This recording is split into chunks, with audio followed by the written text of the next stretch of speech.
afternoon, ladies and gentlemen. Welcome to another new edition of Africa Today, where we get you the latest news and events taking place on the African scene.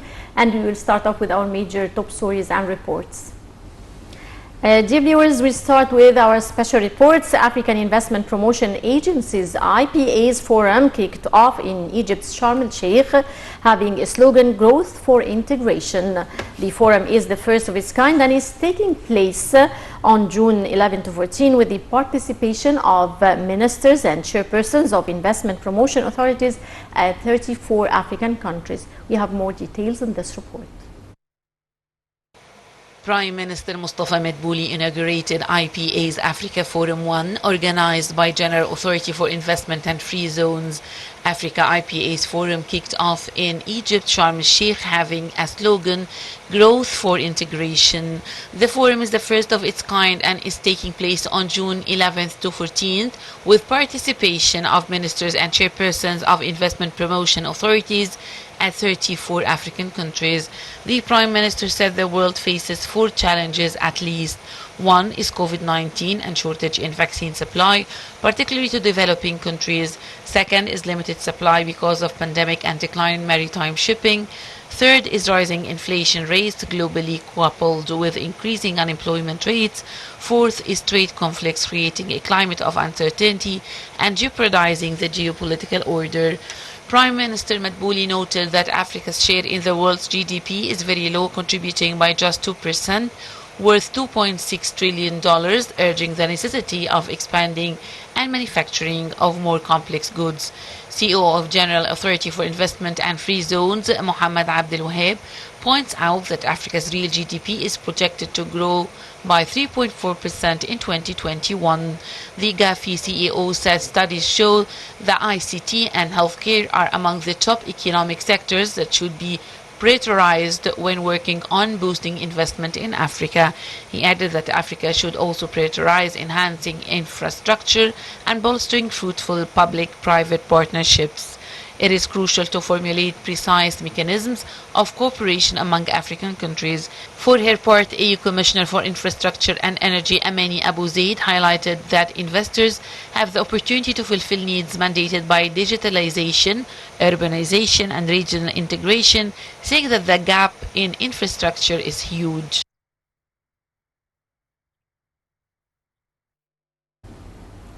Welcome back, dear viewers, and still with our special reports. Prime Minister Mustafa Madbouli said during the signing ceremony of a memorandum of understanding between Egypt and Sudan that President Abdel Fattah el-Sisi always directs to completely cooperate with Sudan. More details. Prime Minister Mustafa Madbouli said during the signing ceremony of Memorandum of Understanding between Egypt and Sudan that President Abdel Fattah el-Sisi always directs to completely cooperate with Sudan. The MOU was signed between Sudanese Minister of Investment and International Cooperation Al-Hadi Muhammad Ibrahim and the General Authority for Investment and Free Zones Gafi on the sidelines of the first forum of the heads of African Investment Promotion Agencies, IPAs. The Prime Minister wished that the inked MOU would contribute to enhancing the investment ties with Sudan. Meanwhile, Ibrahim conveyed Sudanese Prime Minister Abdullah Hamdouk's greetings to Madbouli, wishing the deal would benefit Sudan and foster the bilateral ties. The minister thanked President Sisi for his strong supportive stances towards Sudan and his recent statements during the Paris Conference on Sudan. Egypt also signed a MOU with South Sudan to facilitate communication in the investment fields. The forum is being held in the seaside city of Sharm el-Sheikh from June 11th to 14th under the slogan Integration for Development. Ministers and heads of investment authorities from 34 African countries as well as representatives of leading institutions and economic blocs are attending the event. Welcome back, dear viewers, and still with our special report, Secretary General of the African Continental Free Trade Agreement, AFTA, Wim Kyle-Main, underlined in IPA's Africa Forum 1 that the framework caused the absence of intra-African infrastructure, and as a consequence, the rates of intra-African trade is very low. More details. The Secretary General of the African Continental Free Trade Area, Wamakili Main, underlined in IPA's Africa Forum 1 that the absence of legal framework caused the absence of intra-African infrastructure, and as a consequence the rates of intra-African trade is very low. Ensuring the optimum implementation of the trade area, the organization developed in collaboration with the Africa's M-Bank a digital platform that identifies the country of origin of products. Many also suggested investing in joint African corporations, creating models similar to multinationals. The African official also stressed the silence of the facilitation and protection of investment. He pointed out that COVID-19 pandemic cut FDI inflow to Africa by 40%. Sudanese Minister of Investment and International Cooperation El-Hadi Mohammed Ibrahim pointed out that attracting serious investment is about creating a favorable investment climate. Ibrahim said Sudan has embarked on a reform program and relevant laws. He added that Islamic banking and financing have been introduced given that many Sudanese investors used to refrain from getting loans out of certain religious beliefs, showcasing how Africa is rich in natural resources. Highlighting Sudan as an example, the minister says his country has 98% of the types of mineral resources existing on the planet. As restrictions on financing Sudan are lifted, all funds acquired from international institutions will be directed to development. Welcome back, dear viewers, and we're glad to be joined over the phone by Dr. Raouf Ghaffar, a political analyst. Good afternoon, sir. Good afternoon to you, my dear. Dr. Raouf, Africa's Investment Promotion Agencies Forum is continuing its sessions in the city of Sharm el-Sheikh. It is the first forum of its kind to be held in the Black Continent. How does this gathering, sir, promote innovative investment solutions in the African continent? We know Africa is a very wealthy continent as far as resources are concerned, as far as riches are concerned. Namely, of course, mineral resources, human resources, natural resources, but unfortunately they was very badly exploited or not exploited at all. Mm-hmm. So it was about time to sit together. Now we have 34 countries that are joining in this forum, first of a kind, hopefully to be repeated, to try and work together into a global promotion of the continent, into the optimum utilization of the resources, and the, of course, improvement of the economy in the whole continent. And as it used to be and said, Africa was the basket of food for the whole world.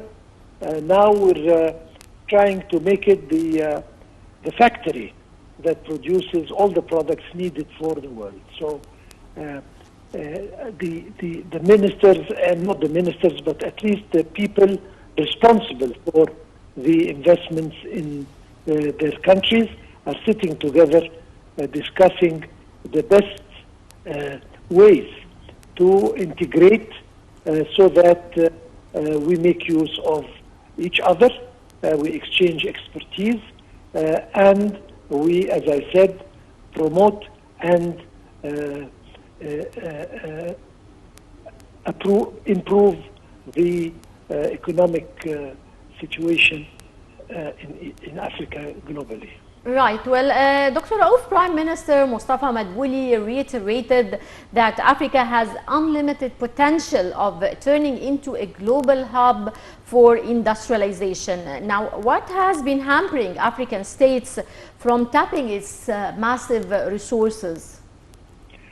First of all, I mean, Africa did not have the means, I mean, financial means. Yes. They are rich, but exploited by others. Mainly foreigners. So it was about time that the Africans themselves look into their own countries and try and use and exploit their own resources with their own hands.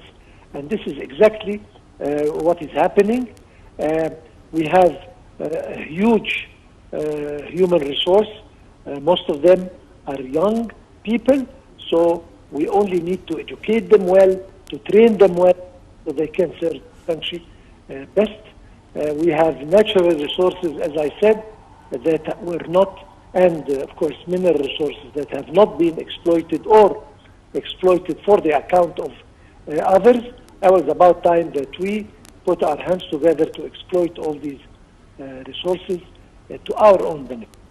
And we have to start somewhere. We know that in order to attract invest and to attract money, whether direct investments or even indirect investments, or have the financial institutions, the worldwide financial institutions come in, we have to prepare ourselves. We have to have a foundation.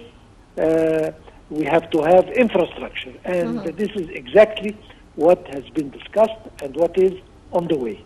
We're talking energy, we are talking roads, we are talking, I mean, you name it, as far as mega projects helping to improve the infrastructure to create, I should say, the environment for investors to come in and invest.